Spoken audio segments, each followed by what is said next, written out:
बुद्ध आणि त्यांचा धम्म, द्वितीय खंड, धम्मदीक्षेची मोहीम. भाग पहिला. भगवान बुद्ध आणि त्यांचा विषाद योग. धर्मोपदेश करावा की करू नये. ज्ञानप्राप्ती करून घेतल्यावर आणि आपल्या धम्ममार्गाची रूपरेखा निश्चित केल्यावर भगवान बुद्धांच्या मनात एक प्रश्न उभा राहिला. पुढे जाऊन दुसऱ्यांना धर्मोपदेश करावा की स्वतःची व्यक्तिगत पूर्णावस्था प्राप्त करून घेण्यासाठी आपले जीवन व्यतीत करावे. ते स्वतःशीच म्हणाले, नव्या तत्त्वज्ञानाचा मला लाभ झाला आहे हे खरे, परंतु सामान्य माणसाला ते तत्त्व मान्य करणे आणि त्याचे अनुकरण करणे अत्यंत कठीण आहे. बुद्धिमान लोकांना देखील ते सहजासहजी कळणार नाही. ईश्वर आणि आत्मा यांच्या गुंतागुंतीतून स्वतःची सुटका करून घेणे मानवाला कठीण आहे. धार्मिक विधी आणि समारंभ यांच्यावरील श्रद्धेचा त्याग करणे माणसाला कठीण आहे. माणसाला कर्मवादापासून स्वतःची मुक्तता करून घेणे कठीण आहे. आत्मा अमर आहे या श्रद्धेचा त्याग करणे आणि आत्म्याला स्वतंत्र अस्तित्व नाही व तो मृत्यूनंतर अस्तित्वात राहत नाही हा माझा सिद्धांत मान्य करणे ही लोकांना कठीण आहे. मनुष्यजात स्वार्थरत आहे आणि त्यातच ती आनंद आणि सुख मानते. स्वार्थ सोडून सदाचाराची शिकवण मान्य करणे मनुष्य जातीला कठीण आहे. जर मी माझ्या सिद्धांताची शिकवण दिली आणि इतरांना ती समजली नाही किंवा समजल्यावरही त्यांनी ती मान्य केली नाही किंवा मान्य करूनही ते ती अनुसरली नाही, तर त्यांना तो एक त्रास आणि मलाही तो एक तापच होऊन बसेल. जगापासून दूर असा एक संन्याशीच राहून माझ्या या तत्त्वज्ञानाचा उपयोग स्वतःला पूर्णावस्था प्राप्त करून घेण्यासाठी का करू नये? त्यांनी स्वतःलाच प्रश्न केला. निदान मी स्वतःचे तरी कल्याण करून घेऊ शकेन. याप्रमाणे विचार करीत असताना भगवान बुद्धाचे मन त्यांच्या तत्त्वज्ञानाची इतरांना शिकवण देण्याकडे न वळता निष्क्रियतेकडे झुकले.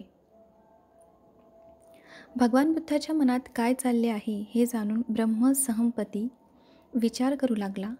खरोखर जग नष्ट होत आहे.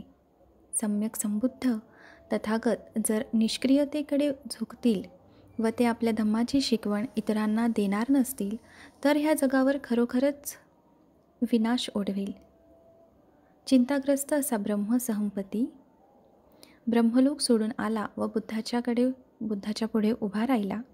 आपले उत्तरीय वस्त्र खांद्यावर नोट सावरून नम्रतेने हात जोडून तो म्हणाला, आपण आता सिद्धार्थ गौतम नसून भगवान बुद्ध आहात.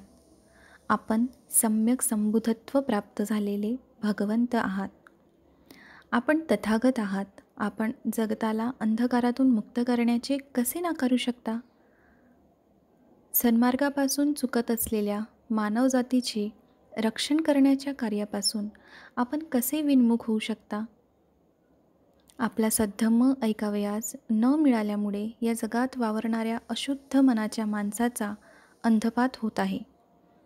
ब्रह्मसंहपती पुढे म्हणाला, भगवंत जाणतच आहेत की प्राचीन काळापासून मगधवासियात अनेक दोषांनी भरलेला एक अशुद्ध धर्म प्रचलित आहे. आपल्या अविनाशी धम्माचे द्वार त्यांच्यासाठी भगवंत खुले करणार नाहीत काय? पर्वत शिखरावर उभा राहणारा मनुष्य ज्याप्रमाणे आपल्या सभोवताली खाली उभे असलेल्या सर्व लोकांकडे पाहतो, त्याचप्रमाणे प्रज्ञेच्या शिखरावर चढून त्या सर्वोच्च स्थानावर उभे राहून पाहणाऱ्या हे दुःखमुक्त भगवान, दुःखाच्या सागरात बुडालेल्या या लोकांकडे पहा. जन्मऋणातून मुक्त झालेल्या हे विजयी वीरा, उठ, जगाकडे जा, त्याच्याकडे पाठ फिरवू नको. भगवंत, देव आणि मानव यांच्यावरील करुणा बुद्धीने त्यांना आपल्या सद्धम्माची शिकवण देण्याचा निश्चय करोत. भगवान बुद्धांनी उत्तर दिले, थोर मानवश्रेष्ठ ब्रह्मा, मी माझ्या धम्माचा सार्वजनिक उपदेश केला नाही, याचे कारण मला तसे करणे तापदायक होईल असे वाटले.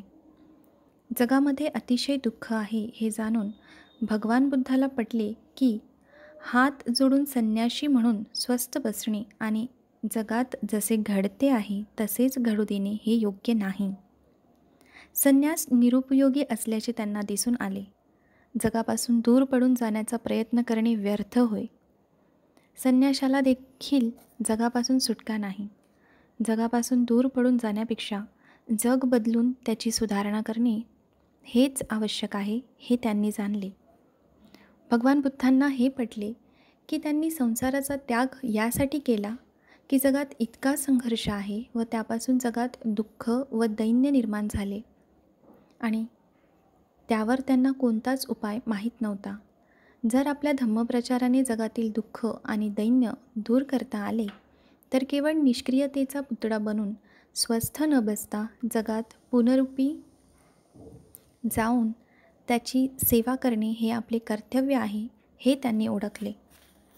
म्हणून भगवान बुद्धांनी ब्रह्मसंपत्तीची विनंती मान्य केली आणि आपल्या सिद्धांताची शिकवण जगाला देण्याचा त्यांनी निश्चय केला. ब्रह्मसंपत्ती सुवार्ता जाहीर करतो. भगवान बुद्धांनी आपला उपदेश जनतेला देण्यासाठी त्यांना प्रवृत्त करण्यात आपण यश मिळविले हा विचार मनात येऊन ब्रह्मसंपत्तीला अतिशय आनंद झाला. त्याने भगवान बुद्धांना वंदन केले, त्यास प्रदक्षिणा घातली आणि त्यांच्याकडे एकदा वळून पाहून तो निघून गेला. परत जाताना तो जगाला घोषित करीत होता की ही शुभवार्ता ऐकून आनंद व्यक्त करा. जगातील सर्व दुःखाचे व पापाचे मूळ भगवान बुद्धांनी शोधून काढले आहे. त्यातून बाहेर पडण्याचा मार्गही त्यांना सापडला आहे. दुःखी व कष्टी जीवांना भगवान बुद्ध स्वास्थ्य देतील. युद्धपीडितांना ते शांती देतील. ज्यांचे हृदय विदीर्ण झाले आहे, ज्यांचा धीर खचला आहे, त्यांना ते धीर देतील. जे पददलित आहेत आणि जे जुलमाखाली चिरडले गेले आहेत, त्याच्यात ते आशा आणि विश्वास निर्माण करतील. जगातील दुःखग्रस्तांनी जीवन जगण्यासाठी झगडणाऱ्यांनो, न्यायासाठी तळमळणाऱ्यांनो, या शुभवार्तेने आनंदित व्हा. जखमी झालेल्यांनो, आपल्या जखमा बऱ्या झाल्याच असे समजा. भुकेल्यांनो, आता पोटभर खा. थकलेल्यांनो, आता विश्रांती मिळालीच असे समजा. तृषार्तांनो, आपली तहान भागवून घ्या. अंधारात चाचपडणाऱ्यांनो, आता प्रकाश प्राप्त करून घ्या. निरुत्साही जन हो, आता हर्षभरीत व्हा. भगवान बुद्धांच्या सिद्धांतात अशी उत्कट प्रेरणा आहे की जे परित्यक्त अथवा अनाथ आहेत त्यांना आपले करण्याची उत्कट इच्छा निर्माण होते. जे अंधपतित आहेत त्यांना आपला उद्धार करून घेण्याची उदात्त प्रेरणा मिळते आणि जे पददलित आहेत त्यांना प्रगतीपथावर नेणारा समतेचा प्रकाश झोत मिळतो. भगवान बुद्धांचा धम्म हा सदाचाराची शिकवण देणारा धम्म आहे आणि पृथ्वीवर सदाचरणाचे राज्य प्रस्थापित करणे हे त्याचे उद्दिष्ट आहे. त्यांचा धम्म म्हणजे सत्य, संपूर्ण सत्य. सत्याशिवाय दुसरे काहीही नसून ते केवळ सत्यच आहे. धन्य आहेत भगवान बुद्ध की त्यांचा मार्ग बुद्धिवादी आहे आणि तो धार्मिक भोळसटपणातून मुक्तता करणारा मार्ग आहे. धन्य आहेत भगवान बुद्ध की जे मध्यम मार्गाचा उपदेश करतात. धन्य आहेत भगवान बुद्ध की जे सद्धम्मच शिकवितात. धन्य आहेत भगवान बुद्ध की जे शांती देणाऱ्या निब्बाणाची शिकवण देतात. धन्य आहेत भगवान बुद्ध की जे मैत्री, करुणा आणि भ्रातृभावाची शिकवण देतात, की जी माणसाला आपल्या बांधवांची बंधमुक्तता करण्यास सहाय्यभूत होते. धम्मदीक्षेचे 2 प्रकार. भगवान बुद्धांच्या धम्मदीक्षेच्या योजनेत धम्मदीक्षेला 2 अर्थ आहेत. ज्याला संघ म्हटले जाते त्या भिक्खू वर्गाचा सभासद होणे हा धम्मदीक्षेचा एक अर्थ. भगवान बुद्धांच्या धम्माचा सामान्य अनुयायी किंवा उपासक म्हणून गृहस्थाने धम्मदीक्षा घेणे हा दुसरा अर्थ होय. भिक्खू आणि उपासक यांच्या जीवनमार्गात 4 बाबी वगळल्यास कोणताही फरक नाही. उपासक हा गृहस्थच राहतो तर भिक्खू हा गृहहीन परिव्राजक बनतो. उपासक आणि भिक्खू या दोघांनाही आपल्या आयुष्यात काही नियमांचे पालन करावे लागते. भिक्खूच्या बाबतीत या नियमाचे उल्लंघन दंडनीय ठरते. उपासकाच्या बाबतीत हे नियम म्हणजे आज्ञा.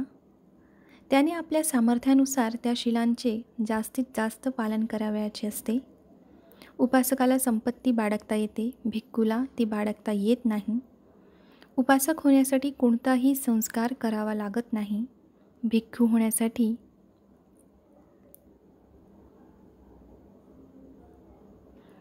उपसंपदा नावाचा संस्कार विधी करावा लागतो.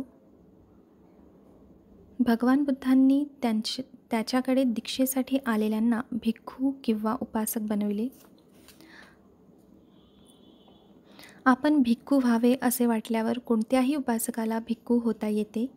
जर भिक्खूने आपल्या मुख्य व्रताचा भंग केला किंवा भिक्खू संघाचे सभासत्व सोडून देण्याची त्याची इच्छा असली तर तो भिक्खू राहत नाही.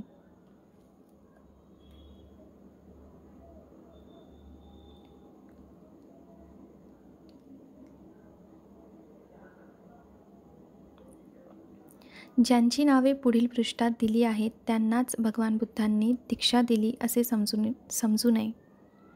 जी निवडक उदाहरणे दिली आहेत ती आपल्या धम्माची शिकवण देण्याच्या किंवा आपल्या भिक्खू संघात प्रवेश देण्याच्या बाबतीत बुद्धांनी कोणत्याही प्रकारे स्त्री पुरुष भेद किंवा जातीभेद मानला नाही हे दाखविण्यासाठीच निवडली आहेत. आवडला तर व्हिडिओला लाईक करा. व्हिडिओची लिंक तुमच्या मित्रमैत्रिणींसोबत नातेवाईकांसोबत जरूर शेअर करा. धन्यवाद.